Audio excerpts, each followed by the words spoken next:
교실에서 바로 쓸 수 있는 낯선 행동 솔루션 50, 26, 90대 10 규칙을 주의하라. 안녕하세요, 이선입니다. 오늘은 2021년 9월 28일 화요일입니다. 비가 오기 시작했는데요. 내일은 더 많이 온다고 합니다. 날씨와 상관없이 항상 같은 기분이었으면 좋겠습니다. 오늘 이 제목을 제가 처음 읽었을 때에 90대 10 규칙을 주의하라고 했는데 90대 10 규칙이 과연 뭐지? 90은 뭐고 10은 뭐지? 하는 그런 궁금증이 생겼어요. 그래서 읽어보면서 90은 이걸 뜻하는 거고 10은 이걸 뜻하는 거구나 하는 것을 알게 됐는데요. 내용을 보니까 이런 뜻이에요. 90대 10 규칙은 훈육 문제의 90%는 10%의 교사에 의해 만들어진다 라는 것을 의미한다고 합니다.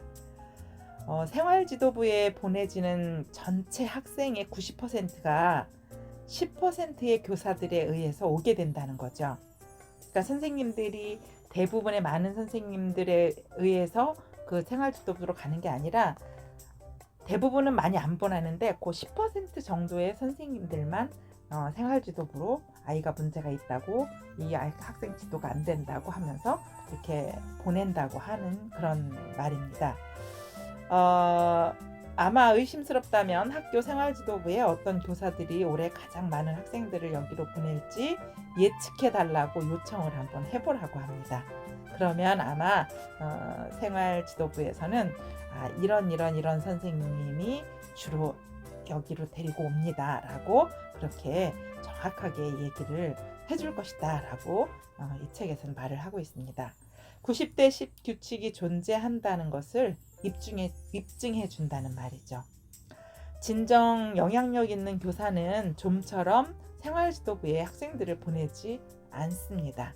하지만 그 교사가 진짜 학생을 보냈다면 그때는 그 생활지도부에서도 정말 심각한 상황임을 인지하게 될 것입니다.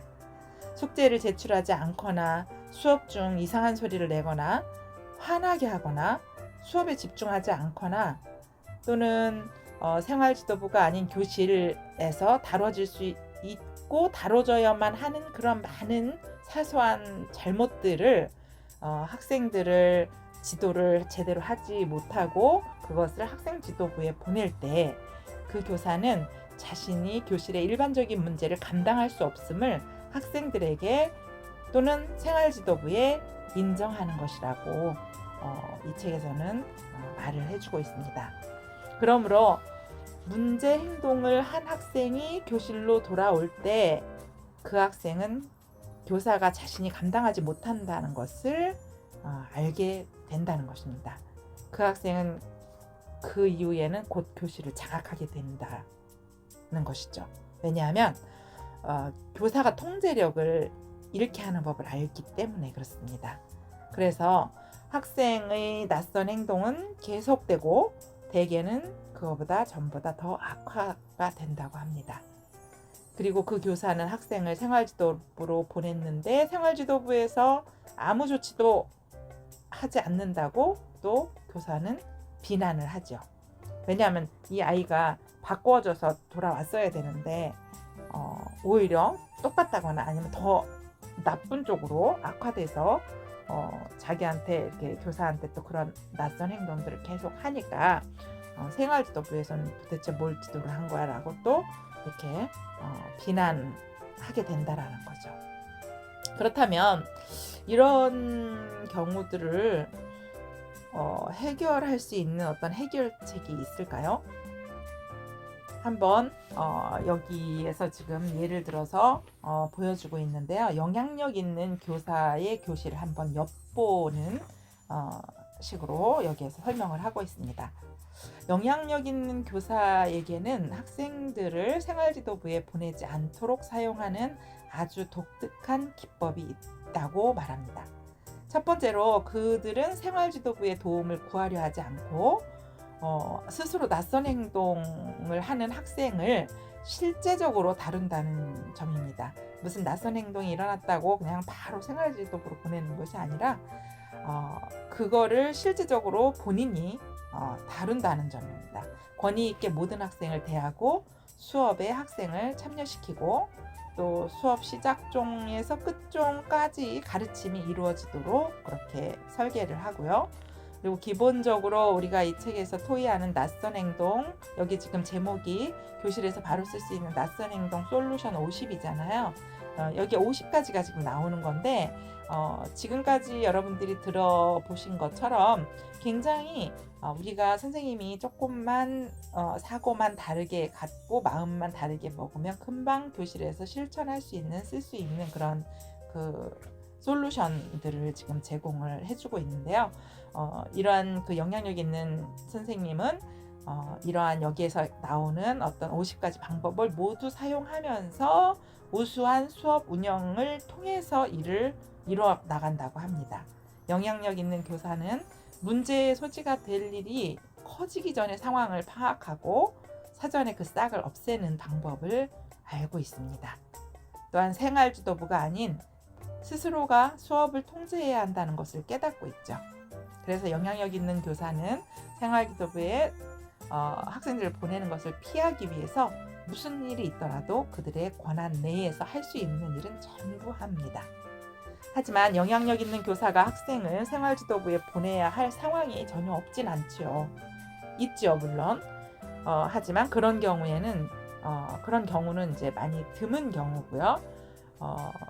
90대 10 규칙처럼 그 영향력이 없는 아이들을 장악하지 못하는 그런 선생님들 중에서 대부분이 생활지도부로다가 보낸다라는 그런 이야기입니다.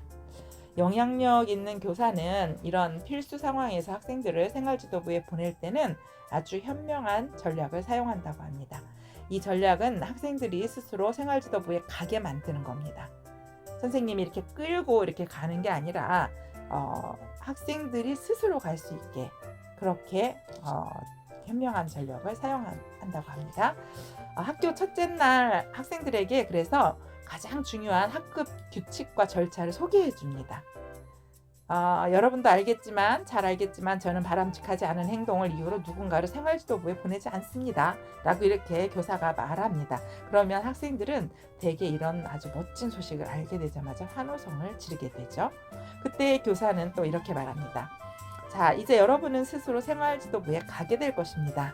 이렇게 얘기를 합니다. 그러면 아이들이 뭐지? 하고 분위기가 흥분했다가 의문으로 바뀌어가는 그런 모습을 보게 되죠. 그 다음에 교사는 뭐라 얘기하느냐면 학생을 생활지도부에서는 선도 규정이 있고 여러분이 그중 하나를 어긴다면 스스로 생활지도부에 가야 합니다.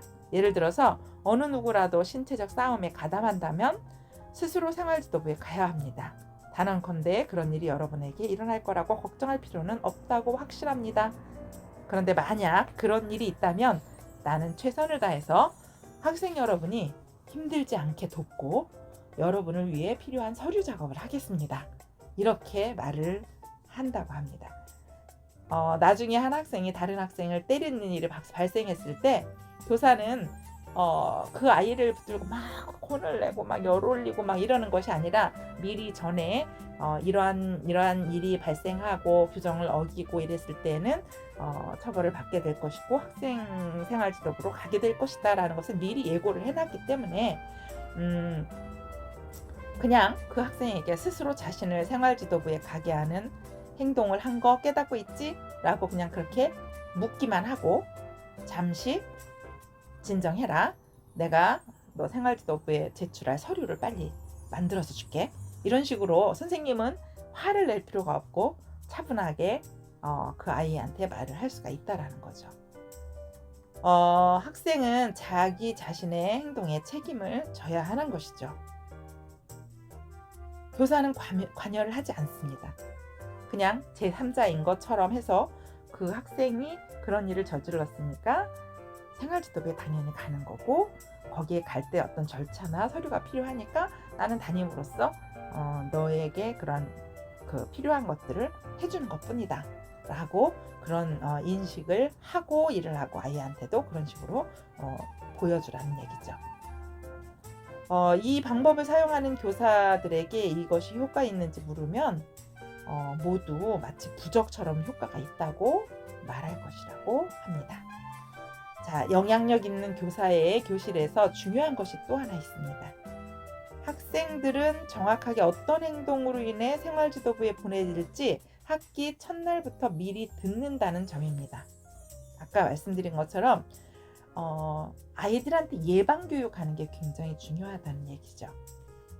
아이들한테 이런 일이 있으면 이런 일이 발생할 것이고 이런 일이 있으면 이런 일이 결과가 나타날 것이다 라고 하는 것을 미리 사전에 아이들한테 얘기를 해 놓으면 아이들이 그것을 인지하고 이제 조심을 하게 되겠죠.